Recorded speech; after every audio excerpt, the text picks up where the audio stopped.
The year was 2347, and humanity had spread across 17 star systems. Admiral Catherine Cole stood on the bridge of the United Earth vessel Defiance and watched the holographic display flicker with incoming data. Her gray eyes narrowed as she processed what she was seeing. She had been in command of this ship for 7 years and had seen many strange things in the depths of space, but nothing had prepared her for this moment. Commander Daniel Price worked his console with practiced efficiency. His fingers moved across the glowing buttons as numbers and symbols scrolled across his screen. He was a young man, with dark hair and a serious face. He had served under Admiral Cole for 5 years and trusted her completely. But right now his hands were shaking slightly. "Confirmed, Admiral," he said quietly. 312 vessels have just exited slipspace at the edge of the Kepler system. They are not responding to any of our communication frequencies. The ships are unlike anything in our database. Their design appears organic, and their energy signatures are completely foreign. Catherine took a deep breath and stepped closer to the main viewing screen. The alien fleet hung in space like a swarm of strange sea creatures. Their hulls were curved and twisted in ways that made no logical sense. They were beautiful in a terrifying way. She had spent 40 years in the United Earth Navy. She had seen pirates, and rebels, and corporate raiders. But this was different. This was first contact with an alien civilization. And they had brought a war fleet. Lieutenant Amy Dawson sat at the communications station. She was barely 25 years old, with red hair and freckles across her nose. This was her first deep space assignment. She had dreamed of meeting aliens since she was a little girl reading science fiction books in her bedroom. But she had imagined something friendlier than this. Admiral Dawson said with a trembling voice, "I am detecting an incoming transmission from the lead vessel. Should I put it on screen?" Catherine nodded slowly. "Open all channels," she ordered. "And make sure we are recording everything. Whatever happens here today, the people of Earth need to know about it." The main screen flickered, and a face appeared. Catherine felt her stomach tighten. The creature was vaguely humanoid, but stretched and angular.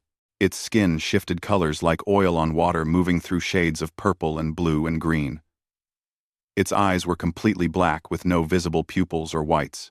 When it spoke, its mouth moved in ways that did not match the translated words. "I am Voice Commander Celtrix of the Vorthani Dominion," the alien said. Its voice was cold and flat, as if it was reading from a script it had used many times before. "Your species occupies territory that belongs to us by right of conquest. You have 1 cycle of your world rotation to evacuate all settlements in this system. Failure to comply will result in your complete elimination. This is not a negotiation. This is a notification." Catherine felt a cold fury building in her chest. Behind her, she could hear the sharp intake of breath from her crew.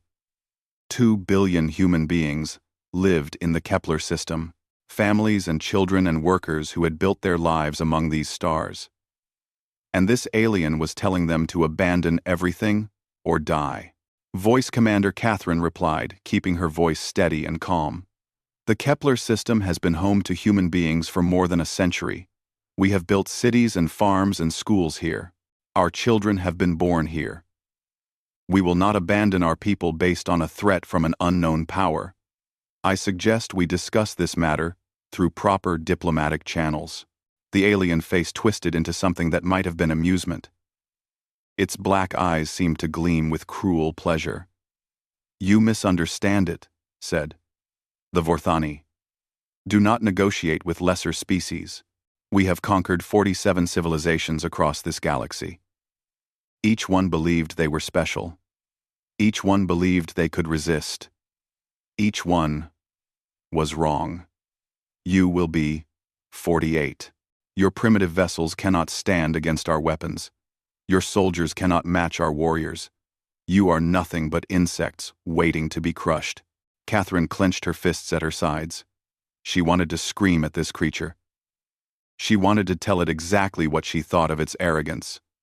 But she was an admiral, and admirals did not lose their temper, so she kept her voice calm, even as her heart pounded with anger. "We are not insects," she said quietly, "and we do not respond well to threats. I am giving you one chance to reconsider your position. Withdraw your fleet, and we can talk like civilized beings. Continue on this path and you will learn why humanity has survived everything the universe has thrown at us." The alien laughed. It was an ugly sound that made Catherine's skin crawl.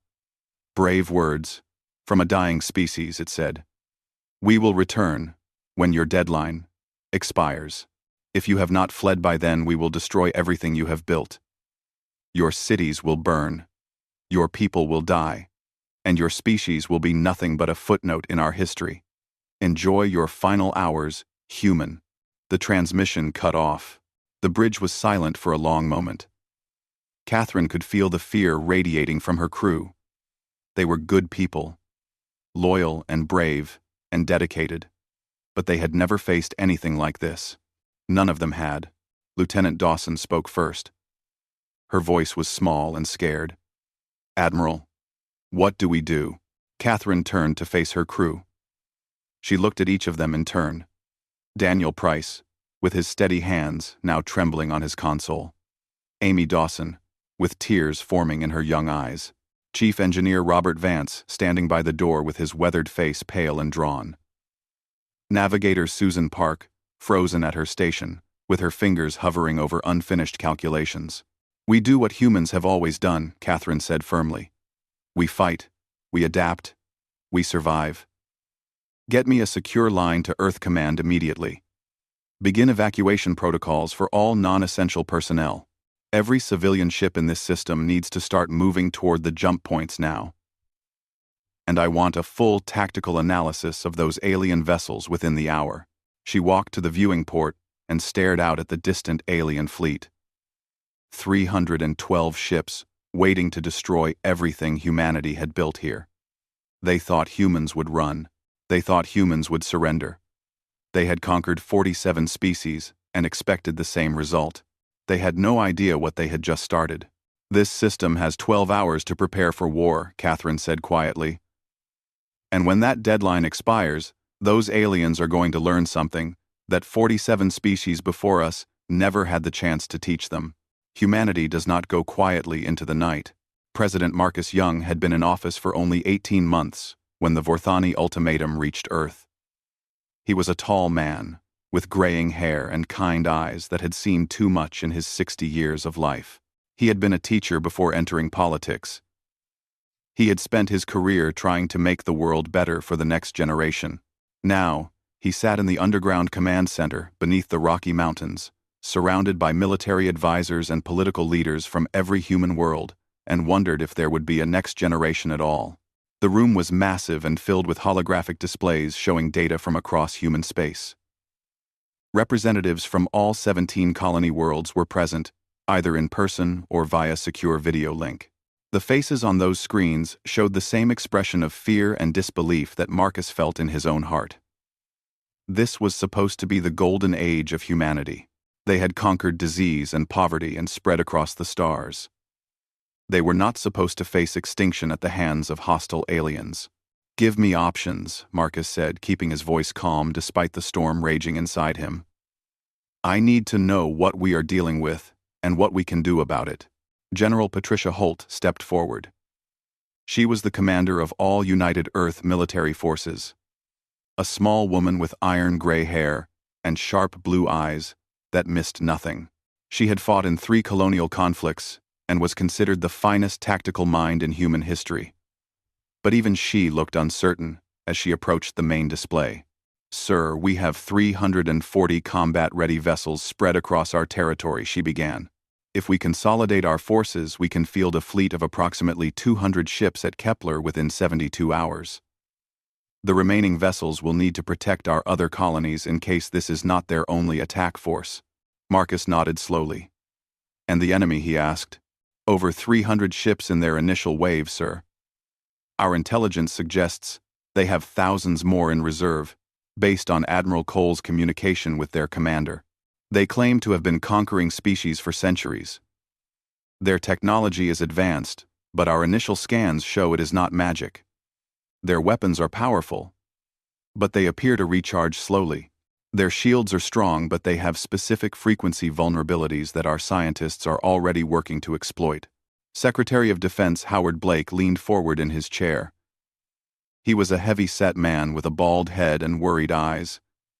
He had spent his career preparing for threats that never came. Now the threat was here, and it was worse than anything he had imagined. "What are our chances?" he asked quietly. Patricia paused for a moment. Her jaw tightened and her eyes grew hard. "In a straight fight," she said honestly, 20% at best. They have more ships and more experience. They have been doing this for longer than our species has had written language. The room fell silent. 20%. 1 chance in 5. Those were not good odds when the stakes were the survival of humanity. "But we are not planning a straight fight," Patricia continued. Her voice grew stronger as she spoke. "The Vorthani expect us to run or surrender. Every species they have encountered has done one or the other. They do not understand humans. They do not know that we have been fighting each other for 10,000 years. They do not know about our capacity for adaptation and innovation, and sheer stubborn refusal to quit when the odds are against us." She activated a holographic display showing the Kepler system in perfect detail. The alien fleet appeared as red dots, clustered near the outer edge. The human forces appeared as blue dots, gathered around the inner planets. "We have been developing experimental weapons systems for decades," she explained. "Directed energy weapons that can cut through shields like paper. Mass drivers that can accelerate projectiles to near light speed. Autonomous drone swarms that can overwhelm any defense through sheer numbers. None of them were ever deployed because they were considered too dangerous and too destabilizing for use against other humans. I am recommending we deploy everything we have." Marcus looked around the room. He saw fear on many faces, but also something else. A spark of hope, a glimmer of determination. They had not reached their positions by giving up when things got hard. "The Vorthani gave us an ultimatum," he said, slowly rising to his feet. "I think it is time we gave them one of our own." He faced the assembled leaders with his shoulders squared and his voice strong. "Contact every human world," he ordered. "Every ship, and every soldier, and every engineer. We have 72 hours to show the galaxy what humanity is capable of. We did not survive ice ages and plagues and world wars and climate collapse to be conquered by the first aliens who point a gun at us." Admiral Catherine Cole's face appeared on one of the screens. She was still on the Defiance at Kepler, coordinating local defenses. "Mr. President," she said, "my crews are ready to fight. We just need to know that Earth stands with us." Marcus looked at her weathered face. She had served humanity for 40 years. She had given everything to protect the people of Earth. And now, she was asking if her home would abandon her. "Admiral," he said firmly, "Earth stands with you. Every human world stands with you. Tell your people that help is coming. Tell them that they are not alone. And tell those aliens that they picked the wrong species to threaten." The room erupted in activity. Officers began sending orders across human space. Engineers started preparing weapons that had never been tested in combat. Soldiers began boarding ships that would carry them to the greatest battle in human history. Patricia Holt approached Marcus quietly.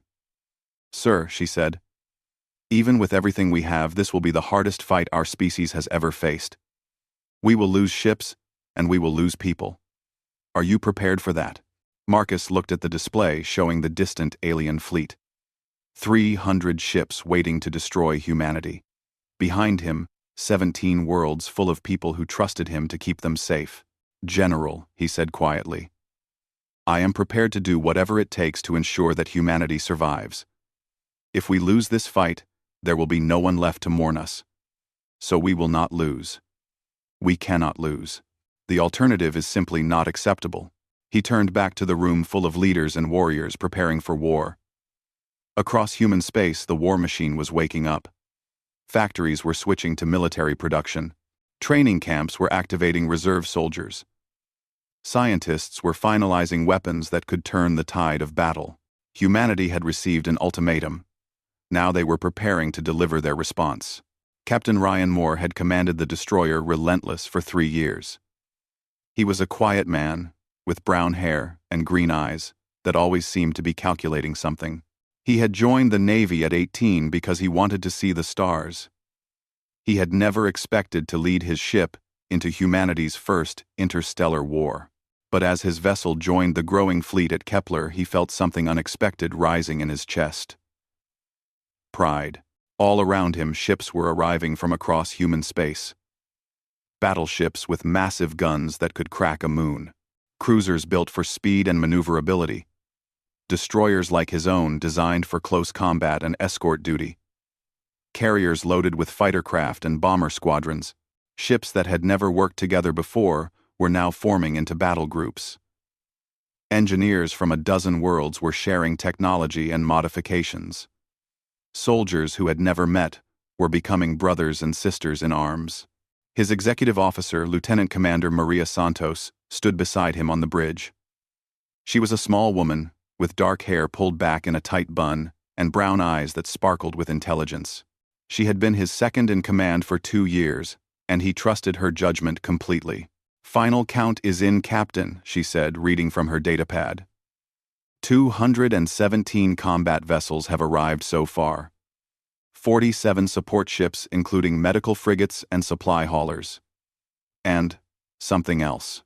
Ryan raised an eyebrow. "Something else?" he asked. Maria smiled despite the tension in the air. "Volunteers," she said. "Civilian ships have been arriving for the past 6 hours.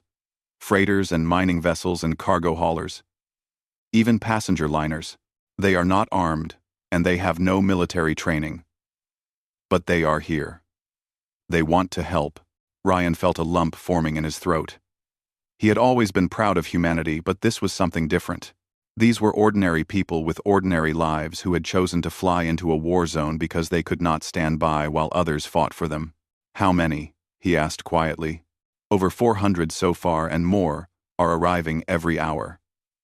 They are offering to serve as medical ships and supply runners and evacuation transports. Some of the mining ships are volunteering to ram enemy vessels if necessary. They know they might die. They came anyway." Ryan turned to look out the main viewing port. The fleet stretched across space as far as he could see. Military vessels in tight formation. Civilian ships clustering behind them. Hundreds of lights against the darkness. Humanity gathering to face its greatest challenge. On the main screen, Admiral Cole's flagship, the Defiance, was coordinating the growing fleet. The woman had become a symbol of human resistance in just 3 days. Her face was on every news broadcast across human space. Her words were being repeated in homes and schools and workplaces on 17 worlds. She had told the aliens that humanity would not surrender. And humanity had answered her call. A priority message appeared on Ryan's console. He opened it and read the words carefully. "All captains, this is Admiral Cole. In 6 hours the Vorthani deadline expires. They expect us to run. They expect us to beg. They have never been more wrong. At 0600 hours tomorrow, we will transmit humanity's response. Every ship will broadcast the same message on every frequency so loud that every species in the galaxy will hear us. We are not victims. We are not prey. We are humanity. And we do not surrender. Prepare your crews. Tomorrow we show the universe who we are." Ryan closed the message and looked at Maria.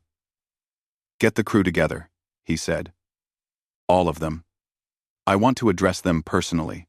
An hour later, he stood in the main cargo bay surrounded by 247 faces. Young and old. Men and women. Scared and determined. His people. They had served with him through training exercises and patrol missions and minor skirmishes with pirates. But none of them had ever faced anything like this. "In a few hours," he said, his voice carrying across the silent bay, "we are going to fight an enemy that has never lost. They have conquered dozens of species. They have destroyed civilizations older than ours. They think we are just another conquest, just another number to add to their list. But they made a mistake." He paused and looked at each face in turn.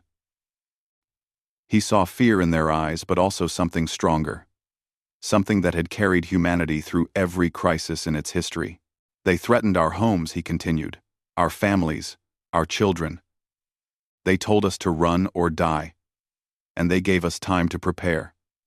That was their mistake. Because humans do not use that time to pack our bags and flee. We use it to sharpen our weapons and harden our resolve. Chief Engineer Linda Hayes stood near the front of the crowd. She was an older woman, with gray streaks in her black hair and hands, calloused from decades of work. She had kept the relentless running through breakdowns and battles and everything in between. She nodded slowly as Ryan spoke. We might not all survive tomorrow, Ryan admitted. That is the truth, and you deserve to hear it. But I promise you this. Every one of us will make them remember this day. Every one of us will show them that humans do not go quietly. We fight. We adapt. We endure. And when this is over, win or lose, the galaxy will know our name. The cargo bay erupted in cheers. Fists pumped in the air. Voices shouted promises of courage and defiance. Ryan felt tears forming in his eyes, but he held them back. There would be time for emotion later. 1. Right now, his people needed him to be strong. Maria stepped up beside him as the crew dispersed to their stations. Do you really believe we can win? She asked quietly. Ryan watched his crew walking away. Young officers checking their weapons, engineers reviewing system diagnostics, medical staff preparing for casualties they hoped would never come. Ordinary people doing extraordinary things. I believe in them, he said simply. And I believe in humanity. We have survived worse than this. Ice ages and plagues and wars that nearly destroyed us. Every time we fell, we got back up. Every time someone said we were finished, we proved them wrong. This is just another challenge. Another obstacle to overcome. And we will overcome it the same way we always have. He turned to face the viewing port where the alien fleet waited in the distance. 300 ships that thought humanity was easy prey. Tomorrow, he said quietly, those aliens learn why the universe should fear us. Voice Commander Celtrix stood on the command deck of the Vorthani flagship and watched the human fleet with contempt. The deadline had passed. The primitives had not fled. Instead, they had gathered more vessels like prey animals huddling together for warmth. He had seen this behavior before in other species. The desperate hope that numbers would somehow save them from the inevitable. His ship was called the Divine Judgment in the Vorthani language. It was a massive vessel 3 kilometers long, with weapons capable of cracking planets. He had commanded it for 50 cycles and had used it to destroy 17 civilizations. The walls of his quarters were decorated with trophies from conquered worlds, flags and weapons, and preserved specimens of the species he had exterminated. Soon, he would add human artifacts to his collection. Begin the advance, he ordered. Target their largest vessels first. Once their command structure collapses, the rest will scatter like frightened animals. This should be finished within a few hours. His officers moved to obey. The Vorthani fleet began to shift formation, preparing for the attack that would end humanity's brief existence among the stars. Celtrix felt a familiar thrill of anticipation. This was what he lived for. The moment before conquest, when victory was certain, but not yet achieved. But before the fleet could move, every communication system on every Vorthani ship activated simultaneously. Screens that had been showing tactical data suddenly flickered and changed. A human face appeared, a female with gray hair and cold eyes that showed no fear at all. Admiral Catherine Cole. Celtrix felt a flash of irritation. The human was interrupting his attack with some desperate plea for mercy. He had heard such pleas many times before. They were always pathetic, and they never changed anything. But the human did not beg. Attention, Vorthani Dominion, she said. Her voice was calm and measured and utterly without fear. This is Admiral Catherine Cole, speaking on behalf of the United Earth Government and all human worlds. You have threatened our people.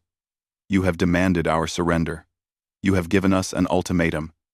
Now we give you ours. Celtrix watched in confusion as the human fleet began to move. But they were not moving backward. They were not retreating. They were advancing. 200 warships and hundreds of civilian vessels moving forward in perfect formation, moving toward his fleet, moving toward battle. 3 days ago, the admiral continued, you told us we had no chance. You told us you had conquered 47 species. You told us to run. We have spent those 3 days preparing our response. On the Vorthani sensors, something strange was happening. The human ships were deploying weapons systems that had not been visible before. Energy signatures were spiking across their fleet. Massive guns were charging with power readings that exceeded anything in the Vorthani database. And behind the combat vessels, hundreds of civilian ships were spreading out, forming a second line that stretched across the entire system. We are humanity, Catherine Cole said. We have survived extinction events that killed 90% of all life on our world. We have survived plagues that killed millions. We have survived wars that burned our cities to ash. We have crawled from caves to the stars through sheer determination and refusal to quit. You are not the first enemy we have faced, and you will not be the last. Celtrix felt something unfamiliar, a cold sensation in his stomach that spread through his body like poison. He had felt this sensation before, long ago when he was young and weak, before he had risen to command, before he had learned that the strong always conquered the weak. Fear. This was what the conquered species called fear. Here is our ultimatum, the admiral said. Her eyes hardened, and her voice grew cold. Withdraw from human space immediately. Return to your territory. Never threaten our people again. Do this, and there will be peace between our species. We do not seek your destruction. We do not want war, but we will not be bullied, and we will not be conquered. She paused, and Celtrix saw something in her eyes that he had never seen in any of his victims. Not desperation, not hope, something far more dangerous. Certainty. Refuse, she continued. And we will show you why every species in this galaxy should fear the word human. We have prepared weapons you cannot imagine. We have soldiers who will fight to their last breath. We have civilians who have volunteered to die rather than see their worlds enslaved. Our fleet is prepared and ready for war. This is not a bluff. This is not negotiation. This is your only warning. The transmission ended. Celtrix stared at the screen. Around him, his officers were silent. On their sensors, the human fleet continued to advance. 200 warships and 400 civilian vessels moving in perfect formation, broadcasting a single word on every frequency that echoed through space like a battle cry. Humanity, humanity, humanity, Voice Commander, one of his officers asked. His voice was uncertain in a way that Celtrix had never heard before. What are your orders? Celtrix looked at the approaching fleet. He had conquered 47 species. He had destroyed civilizations that were ancient when humanity was still living in caves. He had never lost a battle. He had never even considered the possibility of defeat. But looking at those human ships advancing without fear, he felt doubt creeping into his mind. These creatures were different. They did not beg. They did not run. They gave ultimatums to their conquerors and demanded surrender. We attack, he said, forcing confidence into his voice. They are bluffing. No primitive species could threaten us. Prepare all weapons and advance on my command. But even as he gave the order, Celtrix could not shake the cold feeling in his stomach. The feeling that perhaps for the first time in 3 centuries the Vorthani had made a terrible mistake. The human fleet continued to advance. Behind them, 17 star systems full of people who refused to surrender. In front of them, an ancient empire that had never known defeat. The moment of truth was approaching. The Vorthani did not withdraw. They never seriously considered it. 3 centuries of conquest had made them arrogant and blind to the possibility that any species could truly threaten them. They had crushed 47 civilizations. They had destroyed worlds and exterminated entire peoples. They could not imagine that these primitive humans would be any different. It was the last mistake they would ever make. At 0614 hours, the human fleet opened fire. The first wave consisted of autonomous drone swarms. Thousands of small craft poured from the carriers and destroyers. They were not piloted by humans but by advanced computers that could react faster than any living creature. They swarmed toward the Vorthani fleet, like angry insects. Overwhelming point defenses through sheer numbers. The aliens had never faced anything like this. Their weapons were designed to destroy large ships, not clouds of tiny attackers. They fired desperately, but for every drone they destroyed, 10 more took its place. And while they struggled to track the swarms, the main human fleet closed to optimal weapons range. Admiral Cole commanded from the center of the formation. Her voice was steady as she coordinated over 200 vessels. All ships execute attack pattern. Delta, she ordered. Focus fire on their command ships. Take out their leadership and the rest will falter. This is what we trained for. This is what we prepared for. Make every shot count. On the destroyer, relentless Captain Ryan Moore pushed his ship to her limits. The vessel weaved through enemy fire while his weapons officers poured directed energy into a Vorthani cruiser. The alien ship's shields flickered and died under the sustained assault. Secondary explosions rippled across its hull as vital systems failed one after another. Beside him, Maria Santos coordinated damage control as the ship shuddered under alien weapons fire. Hull breach on Deck 7, she reported calmly. Containment holding. Weapons still at 90%. Engineering reports minor damage to the port engine. But we can still fight. Keep firing, Ryan ordered. Do not give them a moment to recover. The moment they catch their breath is the moment they start winning. We need to keep them off balance. Across the battle space, human ships were taking damage. The Vorthani weapons were powerful, and their aim was deadly. The cruiser Valiant took a direct hit to her bridge, killing her captain and senior officers instantly. The destroyer Horizon lost her engines and drifted helplessly until a civilian freighter risked enemy fire to tow her to safety. The carrier Freedom burned from bow to stern before her crew finally managed to contain the flames. But for every human ship lost, 2 or 3 alien vessels were crippled or destroyed. The experimental weapons that had been too dangerous for human conflicts proved devastatingly effective against alien shields. Mass drivers punched through armor that was supposed to be impenetrable. Directed energy beams sliced through hulls like hot knives through butter. And always, the drone swarms kept attacking. Distracting. Overwhelming. The Vorthani had never faced an opponent who fought back with such ferocity, such coordination, such absolute refusal to accept defeat. On the Divine Judgment voice, Commander Celtrix watched his fleet crumble. Ship after ship reported critical damage. Commanders who had never lost a battle were screaming for reinforcements that did not exist. The formations that had conquered 47 species were breaking apart as individual captains panicked and fled. "This is impossible," he whispered. "They are primitives. They should be running. They should be begging for mercy." But the humans did not run. And they did not beg. They fought with a fury that Celtrix had never seen in any species. They fought like they had nothing to lose. They fought like their very existence depended on victory. Because it did. On the Defiance, Admiral Cole watched the battle unfold on her tactical display. The Vorthani were wavering. Their formation was collapsing. Their command ships were burning.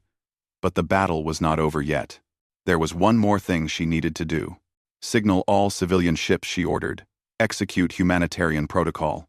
The civilian vessels surged forward, not to attack but to rescue. They swept through the battle space, picking up escape pods from destroyed ships, both human and Vorthani. Medical ships began treating wounded from both sides. Human doctors working to save alien lives. Mining vessels used their equipment to push debris away from damaged vessels, creating safe corridors for evacuation. Voice Commander Celtrix watched in disbelief as human civilians rescued his own crew members. Vorthani soldiers who had been trained to hate and destroy were being pulled from burning escape pods by humans who treated their wounds and gave them water and spoke to them in calm voices. "They are saving our people," one of his officers whispered. "Why would they save our people? We came to destroy them. We came to enslave them. Why would they show us mercy?" The answer came from the human admiral broadcasting on an open channel. Voice Commander Celtrix, her voice said. Your fleet is broken. Your command ships are destroyed. You have lost. But humanity does not seek the extinction of your kind. We seek only peace. Withdraw your remaining ships. Return to your territory. Let this battle be the end of our conflict, not the beginning of a greater war. Celtrix looked at his tactical display. Of his original 312 ships, fewer than 90 remained combat-capable. The humans had lost ships as well, but their formation held. Their civilians were still rescuing survivors. Their fleet was still ready to fight. And behind them he knew were 17 star systems full of more humans. More ships. More soldiers. More of this relentless, terrifying species that saved its enemies even as it destroyed them. All ships, Celtrix said quietly. Begin withdrawal. Set course for the border. The remaining Vorthani vessels turned and fled. On the Defiance, Admiral Catherine Cole allowed herself a moment of relief. Around her officers were cheering and crying and embracing. They had done the impossible. They had faced an ancient conquering empire and sent it running. She activated the fleet-wide channel. This is Admiral Cole, she said. The enemy is withdrawing. All ships cease fire but maintain defensive positions. Search and rescue operations are priority 1. Today, humanity sent a message to the galaxy. We do not surrender. We do not abandon our own. And we do not let our enemies define who we are. She paused and looked out at the stars where the Vorthani fleet was disappearing into slipspace. To everyone who fought today, thank you. To everyone we lost, we will remember you. And to every species watching, know this. Humanity comes in peace. But we will never come as victims. Our fleet was prepared and ready for war. And now the galaxy knows why. The Battle of Kepler became the defining moment in human history. Within months, diplomatic channels opened with dozens of species who had been watching. Many had been conquered by the Vorthani, or lived in fear of them. Now they saw an alternative. A species that fought with ferocity but also with mercy. That destroyed its enemies but saved their survivors. That refused to surrender, but also refused to become monsters. The Vorthani dominion eventually collapsed as conquered species rose up inspired by humanity's example. And across the stars, a new saying spread among the many peoples of the galaxy. Never threaten a human's home. Never underestimate their resolve. And never give them time to prepare. Humanity had announced itself to the universe, not as conquerors, not as victims, but as something far more dangerous. A species that would fight for what it loved and show mercy to those it defeated. The galaxy would never be the same.